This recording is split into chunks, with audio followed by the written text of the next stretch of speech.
A paz do Senhor, meu amado irmão, minha amada irmã, você que está hoje, dentro dessa oportunidade, acompanhando a este culto online, pelo YouTube ou qualquer outra plataforma. Aqui quem fala é o presbítero Jonathan Morelli, da congregação do Jardim Boa Vista, do setor 34 Pinheiros, da Assembleia de Deus Ministério do Belém.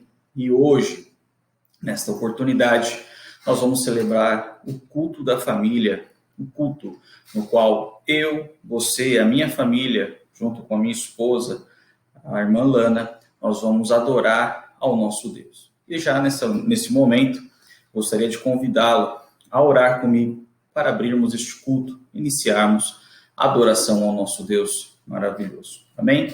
Oremos. Altíssimo Deus, Criador dos céus e da terra, no nome santo de Jesus, entramos em Tua presença, ó Deus.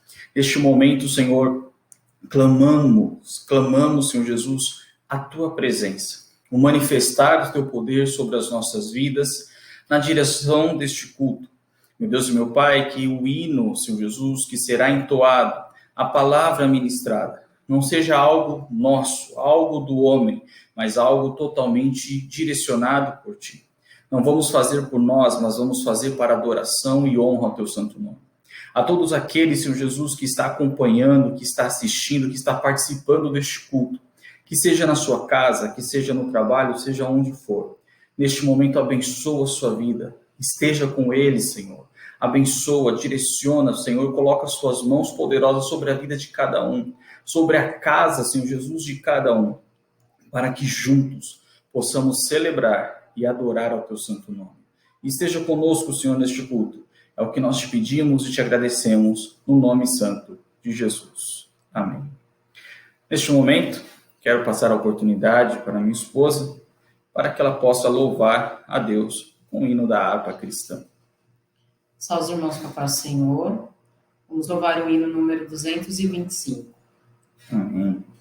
Na batalha contra o mal, ser valente, segue em marcha triunfal, ser valente.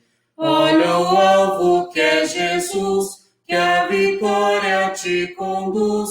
Oh, não deixes tua cruz, ser valente,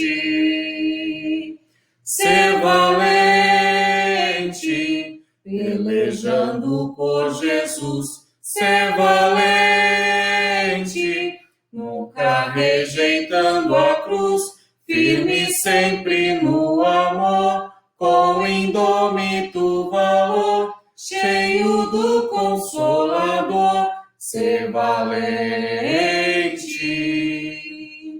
Se o maligno te enfrentar, ser valente, lutará sem recuar, ser valente.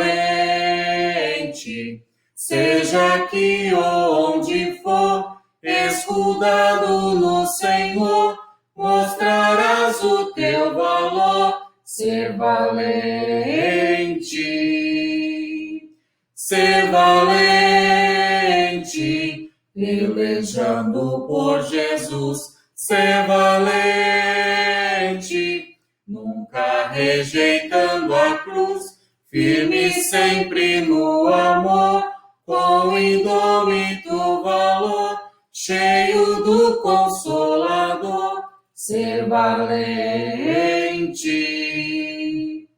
Contra o ismo e com poder, ser valente. Fraco sem o mal temer, ser valente. Aos caídos em redor, manifesta-lhes o amor, e serás um vencedor, ser valente, ser valente, pelejando por Jesus, ser valente, nunca rejeitando a cruz, firme sempre no amor, com indômito valor, cheio do Consolador, ser valente. O Evangelho a proclamar, ser valente. No Brasil, em terra ou mar, ser valente. Tua vida enobrecer, sempre com Jesus viver, e a ti também vencer, ser valente. Ser valente, pelejando por Jesus, ser valente, nunca rejeitando a cruz, firme sempre no amor, com indômito valor, cheio do Consolador, ser valente. Glórias a Deus, louvado seja o nome do Senhor Jesus. Deus abençoe, irmã Lana, muito obrigado pela participação. Louvado seja o nome do Senhor Jesus. Nós devemos sempre ser valentes. Diante de toda a situação e momento que nós vivemos, nós precisamos ser valentes e mostrar aos caídos em redor, né? Manifestar a nossa fé, proclamar a nossa fé, levar o Evangelho e levar a nossa confiança, demonstrar ao mundo naquilo que nós acreditamos, a nossa fé, e assim exaltar o nome do Senhor Jesus. Amém? Já nessa oportunidade, quero aqui compartilhar a palavra de Deus com os irmãos. Nós vamos fazer uma leitura, a leitura da palavra de Deus no livro de 2 Reis. Livro de 2 Reis. Vamos fazer algumas leituras partidas, né? Para poder ter maior compreensão. Convido a todos para que possam abrir as suas Bíblias em segundo livro de Reis, capítulo 6. Segundo Reis, capítulo 6, vamos fazer a leitura do verso 24 e 25. E a palavra de Deus diz o seguinte: E sucedeu depois disso, que Ben-Hadad, rei da Síria, ajuntou todo o seu exército e subiu e cercou a Samaria. Versículo 25. E houve grande fome em Samaria, porque eis que a cercaram até que se vendeu uma cabeça de um jumento por 80 peças de prata e a quarta parte de um cabo de esterco de pombas por 5 peças de prata. Agora, por favor, vamos ler no capítulo 7, ainda do segundo livro de Reis. Vamos ler o versículo 1 e o versículo 2. Então disse Eliseu: ouvi a palavra do Senhor, assim diz o Senhor: amanhã, quase a este tempo, uma medida de farinha haverá por um ciclo e 2 medidas de cevada por um ciclo à porta de Samaria. Versículo 2. Porém, um capitão em cuja mão o rei se encostava, respondeu ao homem de Deus e disse: eis que ainda que o Senhor fizesse janelas no céu, poder-se-ia fazer isso? E ele disse: eis que o verás com os teus olhos, porém daí não comerás. Agora vamos para, no mesmo capítulo, versículo 14 e o versículo 16. Tomaram, pois, 2 cavalos de carro, e o rei os enviou após o exército dos sírios, dizendo: ide e vede. E foram após eles até o Jordão, e eis que todo o caminho estava cheio de vestes e de aviamentos, que os sírios, apressando-se, lançaram fora, e voltaram os mensageiros e o anunciaram ao rei. Então saiu o povo e saqueou o arraial dos sírios, e havia uma medida de farinha por um ciclo, e as 2 medidas de cevada por um ciclo, conforme a palavra do Senhor. Meus amados irmãos, você que está participando, cooperando neste momento conosco, neste culto, a palavra no qual nós lemos agora, ela tem uma difícil compreensão de datas, é difícil, dentro dos estudiosos, definir exatamente quando, especificamente, isso aconteceu.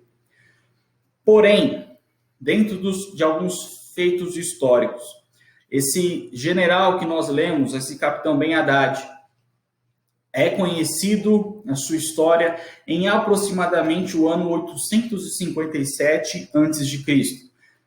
Coincide-se também com o período que começa o ministério do profeta Eliseu, que seria entre o ano 850 a.C. em diante. Logo, entende-se mais ou menos que foi neste período que ocorre este processo, esse tema no qual nós lemos e acabamos de entender, de fazer algumas leituras. Esses textos estão falando praticamente do período do reinado do rei Jorão. Rei Jorão era filho de Acabe com Jezabel, ou seja, ele era rei de Israel, ele era rei do reino de Israel e não de Judá, ele estava reinando em Israel. Samaria ali, que era o centro daquele momento, é onde se encontrava, e quando nós olhamos para esse texto, na verdade, todo o seu contexto, o seu desfecho, ele começa no capítulo 6 ali, dentro de uma compreensão, e se estende talvez ali até o capítulo 8. E que nós olhamos já no capítulo 6, se os irmãos puderem analisar posteriormente, os irmãos vão ver no capítulo 6, que a história de Israel ali, com a Síria, não a Síria, mas Síria, com os Círios, né, vamos colocar dessa forma, ele começa de uma maneira onde já é visto a mão de Deus agindo sobre o povo de Israel. Vale ressaltar que o povo de Israel não estava num bom momento aqui. O povo de Israel estava num caminho de desobediência, o povo de Israel estava declinando espiritualmente. O povo de Israel, é só olhar os reis que antecedem, né, o rei Jorão, que era Acabe, e a sua esposa Jezabel. E conhecendo a história, podemos ver, já entender, que não era um reinado na direção de Deus. Era um reinado que estava sendo corrompido, havia corrupção na direção dos líderes, naqueles que estavam direcionando o povo. E por isso, é claro, que existiu, Deus levanta Elias, e Elias vem com toda a sua mensagem, né, e o poder de Deus para poder transmitir aquilo que Deus queria e trazer o povo de volta aos seus átrios, aos seus caminhos. Porém, o rei Jorão segue praticamente no mesmo caminho do seu pai e da sua mãe, aonde o povo também está perdido. E com isso, a mão de Deus acaba pesando sobre o povo. Mas até então, nós vemos no capítulo 6 que o castigo, né, o peso pela desobediência ainda não chegou. Por quê? Quando os sírios começam a planejar algo, isso está no capítulo 6, ali no início do capítulo 6. Os sírios começam a pensar, a criar estratégias para derrubar, a destruir Israel. Deus revela para Eliseu. E Eliseu, então, assim, leva essa mensagem, né, a estratégia do inimigo, para o rei. E o rei, então, consegue se planejar, se precaver daquele perigo que viria sobre ele e sobre toda a nação de Israel.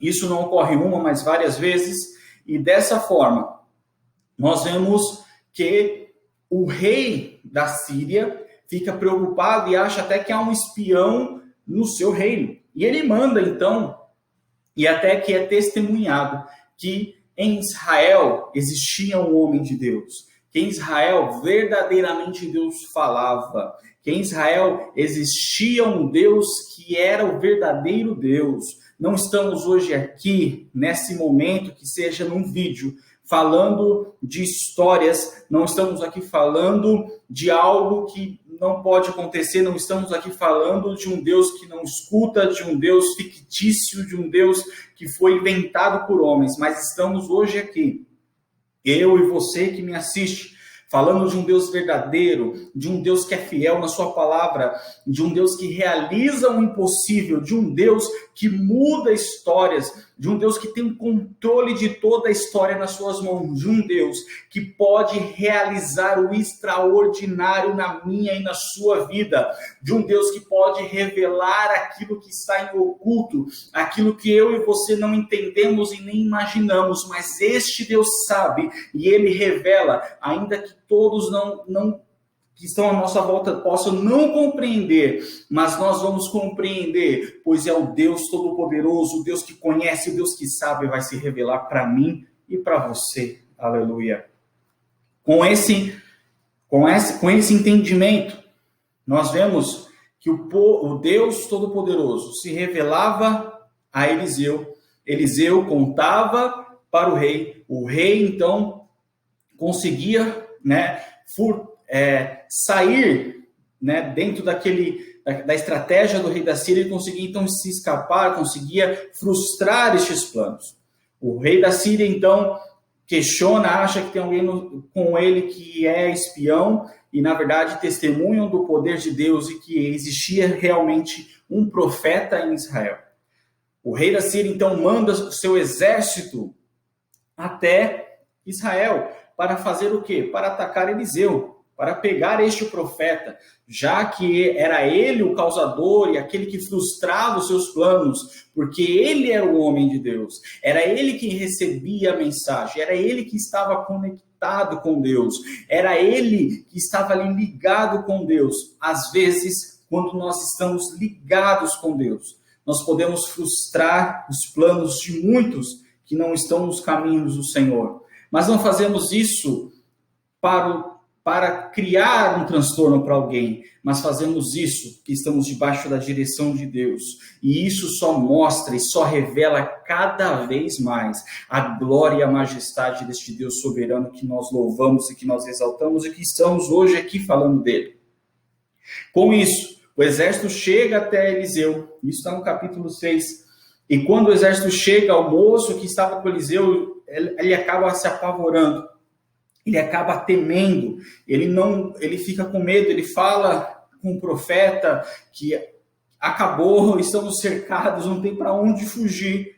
E aí o profeta simplesmente ora a Deus para que os olhos daquele moço sejam abertos, ele possa enxergar os cavalos, toda aquele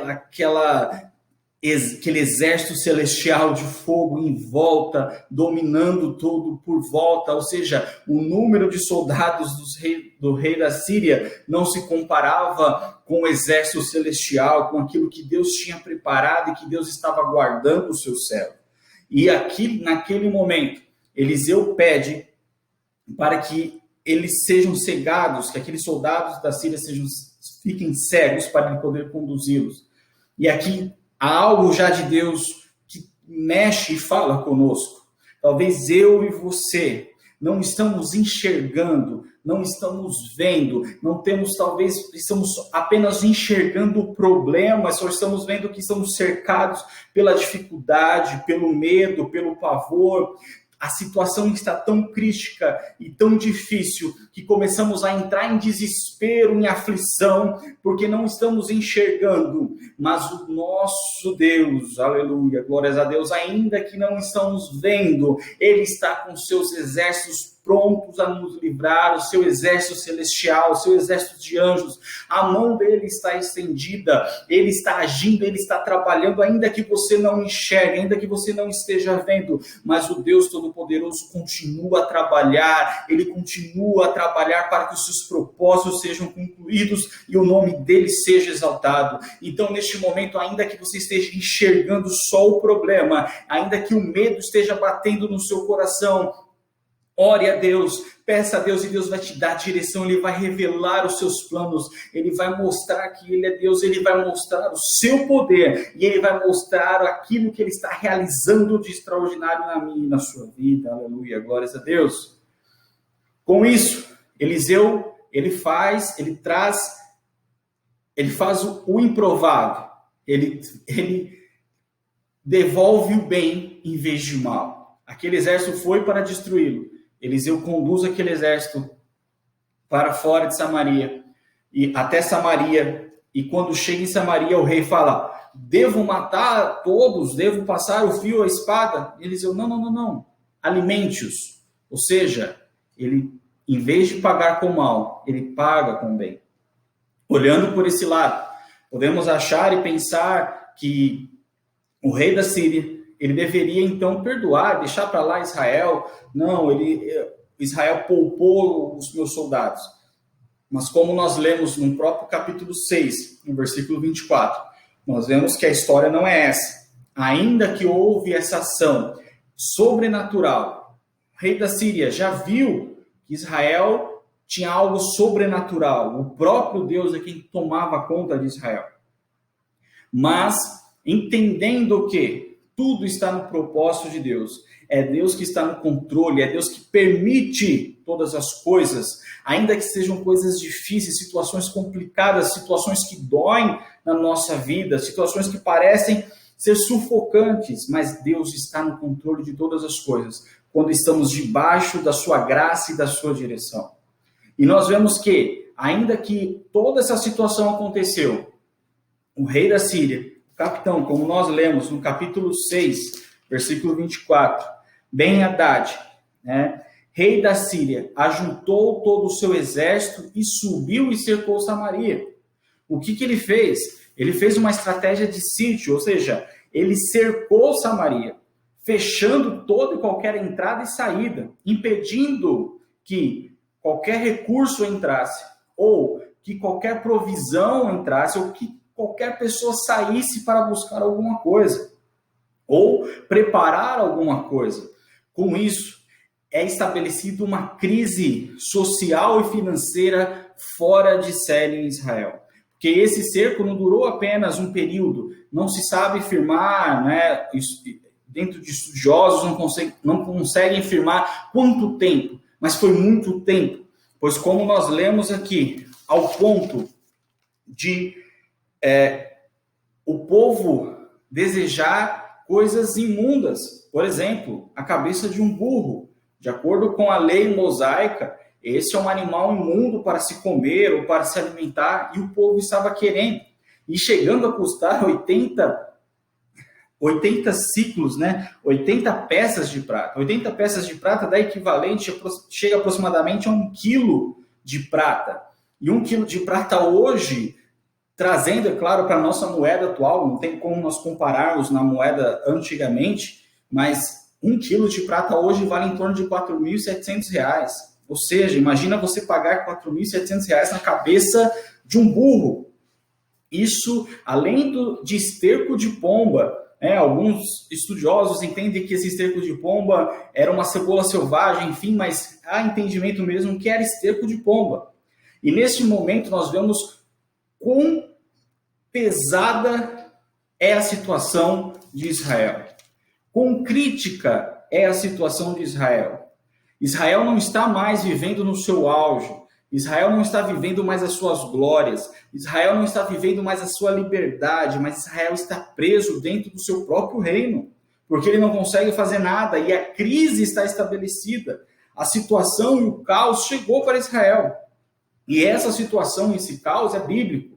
Nós vemos lá em Levítico capítulo 26 e Deuteronômio capítulo 28, que Deus traz justamente isso, que o povo precisava caminhar na sua lei, na sua diretriz, para que esse tipo de mal não viesse a cometê-los.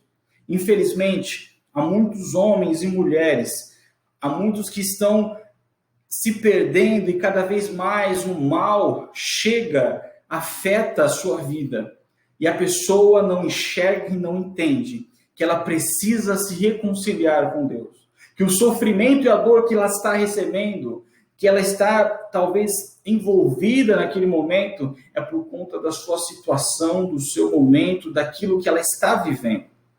Isso é triste, mas eu e você, servos de Deus, você que está me assistindo, nós temos a oportunidade e o momento de nos arrependermos de todo o nosso mal.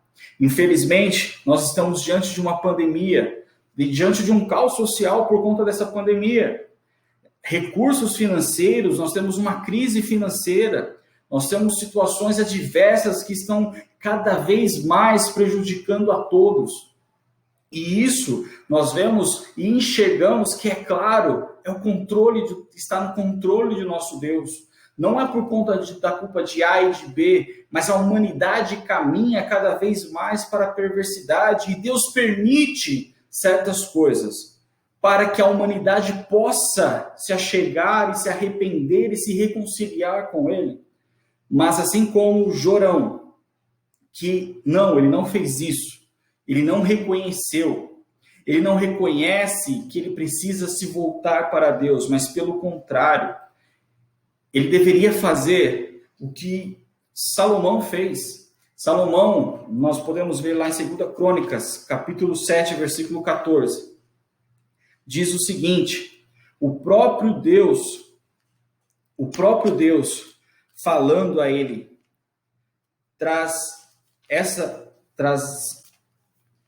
algo sobre o arrependimento, sobre o homem que precisa, quando o povo se arrepende, quando o povo se coloca diante do Senhor, quando o povo vem se arrepender dos seus maus caminhos, Aqui o texto: e se o meu povo, que se chama pelo meu nome, se humilhar e orar e buscar a minha face e se converter dos seus maus caminhos, então eu ouvirei dos céus e perdoarei os seus pecados e sararei a sua terra. Infelizmente nós vemos a aflição chegando. Infelizmente poucos estão se voltando para Deus. Infelizmente poucos estão se voltando para o Senhor. Mas nós cremos, existe um Deus em João capítulo 1, versículo 12. Seu Filho Jesus Cristo. Se nós acreditarmos, se nós nos voltarmos a Ele, é dado-nos a oportunidade de sermos chamados filhos de Deus. Somos filhos de Deus quando cremos e acreditamos no Senhor e Salvador Jesus Cristo. Quando acreditamos na sua obra, quando acreditamos que Ele veio para nos salvar e nos arrependemos, nos convertemos nos nossos pecados, nos nossos erros, deixamos para trás as nossas iniquidades, a nossa natureza pecaminosa. Somos chamados, temos a oportunidade de sermos chamados filhos de Deus. E ainda que tudo esteja difícil, mas somos filhos de Deus. Nós sabemos que ainda que viemos a perecer nessa terra, ainda há esperança, há vida eterna sobre as nossas vidas. Nós temos a vida eterna, nós somos selados para a vida eterna. Mas há a necessidade de se arrepender, a necessidade de se voltar. E Jorão não faz isso. Jorão, pelo contrário, nós vemos no versículo 33, nós podemos olhar aqui: e estando ele ainda falando com eles, eis que o mensageiro descia a ele e disse o rei: eis que este mal vem do Senhor, que mais, pois, esperaria do Senhor? O que Jorão faz aqui é a mesma coisa que o seu pai. O que Jorão faz aqui é colocar a culpa em Deus. O seu pai, Acabe, falou que o problema de Israel era Elias, que ele era o perturbador de Israel. E aqui nós vemos ele fazendo a mesma coisa. Ele coloca a culpa em Deus, mas ele não se arrepende. Ele não se converte, ele não vem se arrepender do mal que ele está conduzindo a nação. A nação está perdida, a nação está sofrendo. E ele chega até o profeta, e essa conduta dele até muda, porque ele queria a cabeça do profeta.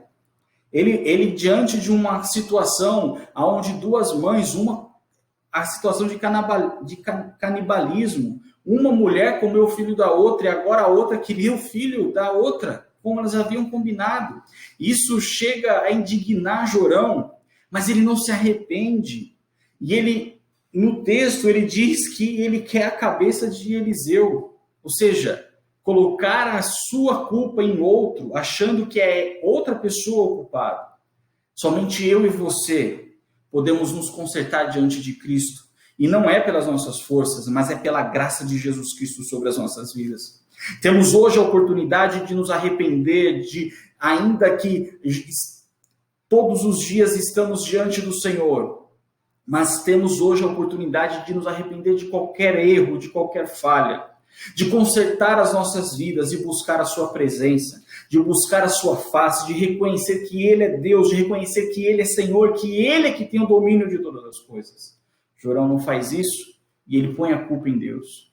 Quantos, infelizmente, diante de toda essa situação, diante de toda essa crise, põe a culpa em Deus?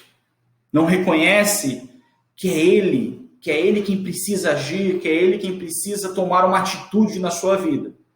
Mas ele acha que a culpa é de Deus. É Deus permite sim, mas Deus está querendo mudar, Deus está querendo tratar, Deus está querendo agir. E Deus está querendo mostrar que Ele é Deus, que é Ele que tem o controle de todas as coisas, que o homem, ainda com toda a sua soberba, não pode nada, mas Ele pode tudo, Ele tem o controle de todas as coisas. Jorão não entendeu isso, mas ele não se arrepende, mas ele reconhece que é somente Deus que pode fazer todas as coisas. Ele reconhece que não é ele quem vai fazer, que ele não pode. É por isso que ele chega até o profeta. E até diante, quando as mulheres estão questionando, nós vamos ver aqui, capítulo 6, versículo 27, diz o seguinte: e ele lhe disse, se o Senhor te não acode, de onde te acudirei eu? Da eira ou do largar? Ou seja, ele diante daquelas mulheres que uma comeu o filho da outra e agora estão discutindo, ele já reconhece que ele não pode fazer nada. Meu irmão, minha irmã, a nossa fé não está em homens. Os homens não podem fazer nada. O governo, muitos estão crentes em governo X, governo Y. Aquele que está no governo, aquele que não está no governo, esperando em homens, não é em homens que nós esperamos, mas é em Deus. Nós acreditamos em Deus e nós acreditamos que Deus é que está no controle e é Deus quem está agindo e está favorecendo aos seus filhos, aqueles que estão diante dele. É somente ele. Jorão aqui ele já reconhece, e quando ele vai até Eliseu, ainda que a ira, ao mal dentro do seu coração, mas ele sabe que não é ele, que ele não pode fazer mais nada. E aqui é um ponto importante, que ainda que ele não está arrependido, ele não vai a Baal, aos deuses dos seus pais, mas ele vai até o profeta Eliseu. E isso, nós já vemos que é um grande passo. Ainda que não foi o passo necessário, mas é um grande passo, porque diante disso, nós vemos um Deus misericordioso, um Deus maravilhoso, que estende a sua misericórdia até mesmo para o homem mais pecador da face da terra. Um homem que está caminhando em passos de morte, um homem que está caminhando para a destruição. Assim, Deus é misericordioso, pois Ele perdoa e tem uma mensagem de salvação para todos. Quando o rei vai até Eliseu, ele chega até Eliseu para falar e Eliseu então fala com ele. Deus faz aquilo que ele sempre fez. Ele usa os seus servos para trazer as boas novas. Com certeza, existe um servo de Deus, que seja eu aqui neste vídeo, ou que seja outro servo de Deus, ou você, que Deus vai usar e Deus pode usar para levar a boa nova, a mensagem de salvação, profetizar na sua vida que Deus tem algo melhor e algo especial na minha e na sua vida. Ainda que tudo esteja difícil, ainda que nós não possamos enxergar uma solução, mas o Deus Todo-Poderoso, Ele tem algo especial para mim e para a sua vida. Deus continua, esse Deus que usa os seus servos para levar essa mensagem de paz, essa mensagem de alegria, de misericórdia. Ele continua vivo, ele continua atuando. Esse Deus não esqueceu de nós. Mesmo diante de toda a aflição, ele não esqueceu de nós. E é o que ele faz. Diante disso, nós vemos aqui no versículo 1 do capítulo 7. Então disse Eliseu, ouve a palavra do Senhor, escuta o que Deus tem para a sua vida. Escuta a promessa de Deus para a sua vida. Escuta aquilo que Deus está trazendo de revelação para a sua vida, de algo melhor, de algo especial, de algo extraordinário que vai acontecer sobre a sua vida. Assim diz o Senhor: amanhã, quase a este tempo, uma medida de farinha haverá por um ciclo e 2 medidas de cevada por um ciclo à porta de Samaria. Tudo está fechado.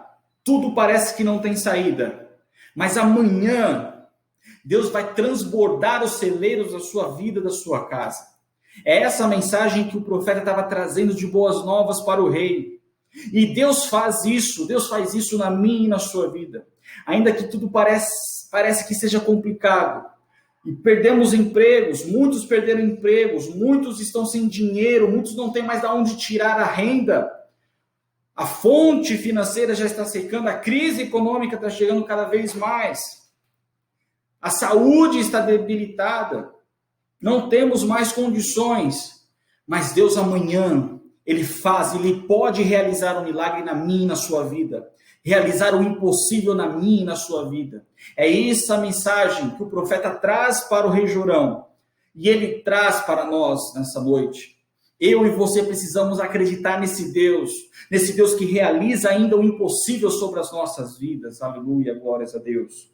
É essa a mensagem que o profeta traz, essa é a boa nova que o profeta traz, mesmo Jorão não merecendo, mesmo Jorão ainda não tendo se reconciliado totalmente. Ele rasga suas vestes. Nós vemos, você pode ler no capítulo 6, e quando ele rasga suas vestes, mas quando ele chega até o profeta, ele não demonstra esse arrependimento todo. Mas Deus é misericordioso, pois ele entende que é só Deus que pode realizar as coisas. Quando eu e você enxergamos que é somente Deus, que nós não podemos nada, nós vamos ver o extraordinário de Deus sobre as nossas vidas. Dentro disso, é nítido que a crise chega para todos. Por que você está falando isso, Jonathan? É simples. No capítulo 6, no versículo 32, nós vemos que estava Eliseu assentado em sua casa, junto com os demais anciãos. O mal, a aflição não chegou só para os ímpios. A aflição não chegou só para aqueles que estavam pecando. Mas a aflição chegou para o servo de Deus. A aflição chegou para ele também. Ele também estava participando de tudo aquilo, ele estava sofrendo tudo aquilo, e todos os que estavam à sua volta. Mas Deus, a crise chega para todos, para o servo, para o não servo, para aquele que está diante de Deus e para aquele que não está diante de Deus. É claro que aquele que não está diante de Deus, Deus quer que ele se reconcilie. E aquele que está diante de Deus, Deus quer que cada vez mais ele firme a sua fé no Senhor, para que ele cada vez mais possa dar passos de fé e viver o sobrenatural de Deus. Porque, ainda que tudo esteja complicado, ainda que tudo esteja fechado, mas Deus faz o impossível. Ele pode confundir exércitos para realizar um milagre sobre a sua vida. Nós vemos aqui no versículo 6 e versículo 7 do capítulo 7. Porque o Senhor fizera ouvir no arraial dos ciros ruídos de carros e ruídos de cavalos, como o ruído de um grande exército, de maneira que disseram uns aos outros: eis que o rei de Israel alugou contra nós os reis dos heteus e os reis dos egípcios, para virem contra nós. Pelo que se levantaram e fugiram no crepúsculo, e deixaram suas tendas e os seus cavalos, e os seus jumentos, e o arraial como estava, e fugiram para salvar a sua vida. Olha só, isso aqui é Deus confundindo exércitos para trazer um milagre para o povo, para cumprir, para efetivar a sua palavra. Por que quando nós olhamos isso e sabemos que isso aconteceu, cremos nisso, diante de uma situação e problemas, duvidamos ainda? Meu irmão e minha irmã, Deus pode confundir exércitos para realizar aquilo que Ele prometeu na minha e na sua vida. Ainda que tudo esteja difícil, Deus pode confundir exércitos e situações, coisas que você não imagina, para mostrar que Ele é Deus e que aquilo que está nas mãos dEle, Ele está pronto a entregar para cada um de nós. não estamos aqui esperando apenas milagres, mas estamos esperando o seu amor, a sua graça, a sua compaixão. Mas ele, por nós sermos filhos dele, ele tem o melhor, ele tem algo especial para nós, ele cuida e zela pelas nossas vidas, e ele tem misericórdia das nossas vidas. E as promessas que ele fez, ele ainda vai cumprir, ainda que pareça impossível, mas ele faz o extraordinário, ele confunde exércitos para realizar o impossível na sua vida. Quando olhamos esse texto, no capítulo 7, nós vemos que há 4 leprosos aqui. Olhamos que esses 4 leprosos são, vamos colocar, o nível social mais baixo de Israel, porque eles dependiam do sustento de outros, de esmolas. Imagina uma crise social, eles não tinham com o que se alimentar. E são esses leprosos que eles vão até o exército da Síria. E por quê? Em Israel não tem mais comida, eu vou chegar lá. Se eu achar comida, bem, se eu não achar, eu vou morrer, tanto faz, eu vou morrer de qualquer jeito. E são eles que chegam, e quando chegam, testemunham e veem o milagre de Deus, o que Deus fez. E são eles, como nós podemos ver no versículo 10, são eles, esses leprosos, que chegam e anunciam o que aconteceu, que o exército foi embora e deixou tudo para trás. São eles que anunciam. O que eu quero trazer, o que eu entendo com isso, e que Deus fala no meu coração.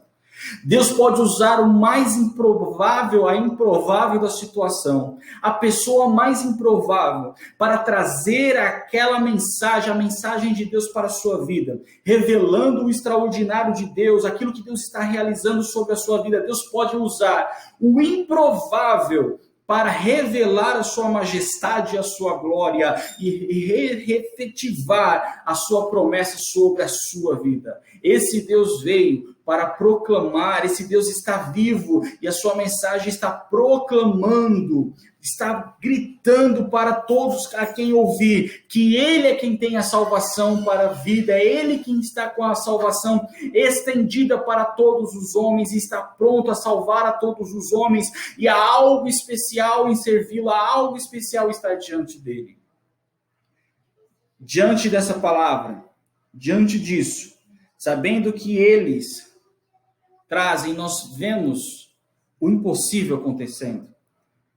Nós lemos aqui, e foram após eles até o Jordão, e eis que todo o caminho estava cheio de vestes e viamentos, que os sírios, apressando-se, lançaram fora e voltaram aos mensageiros e anunciaram ao rei. Então saiu o povo e saqueou o arraial dos sírios, e havia uma medida de farinha por um ciclo, 2 medidas de cevada por um ciclo, conforme a palavra de Deus. Não duvida. Não duvide. Nós vemos aqui que no versículo 2, nós lemos sobre o capitão que duvidou, que não acreditou. E esse capitão viu o milagre, ele viu Deus realizando o impossível. Mas por ele ter duvidado, infelizmente ele foi atropelado e não pôde desfrutar do milagre de Deus. Eu sei que gigantes surgem, eu sei que batalhas estão surgindo dia após dia, mas é hora de eu e você não duvidar, mas continuar firme e acreditando nas promessas de Deus.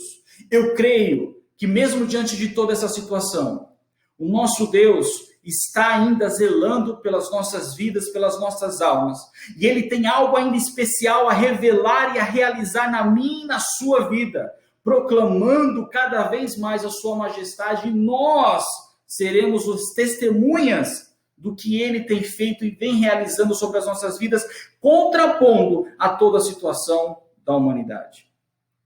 É claro que estamos recebendo cada dia mais notícias tristes, mas quando nós cremos no Deus Todo-Poderoso, nossa fé não está firmada em coisas terrenas, mas está firmada no Deus eterno. Não duvide, mas creia. Esse Deus poderoso pode realizar, e Ele vai realizar o impossível na minha e na sua vida. Basta reconhecermos Ele como nosso Senhor, nosso Salvador, e então estarmos submissos à sua direção e provarmos o melhor e o que Ele tem para as nossas vidas. Amém? Que Deus abençoe a sua vida, que Deus abençoe a todos, no nome santo de Jesus. Neste momento eu faço uma oração e encerro aqui este culto.